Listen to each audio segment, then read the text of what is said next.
Ngayon, next nating menu is lobster. Ayan. Istilwol muna natin hugasan ng maayos para hindi siya malansa at hindi madumi.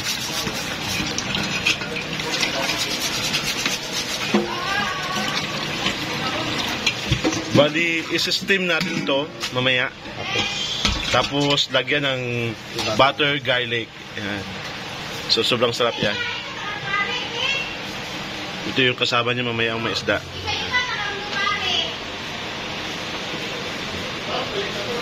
Mamaya, is-steam din natin to. Pero ito importante yung lobster.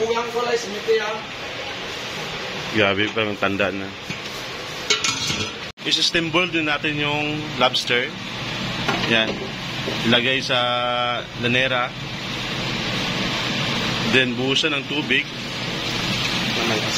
Na may asin at luya. Yan. Pampawala ng lansa. See? Yan. So, mamaya, antayin na lang natin maluto. Dito yung lobster natin. Yan. I-system din natin yung isda na to. Lagyan ng asin, tuwaay.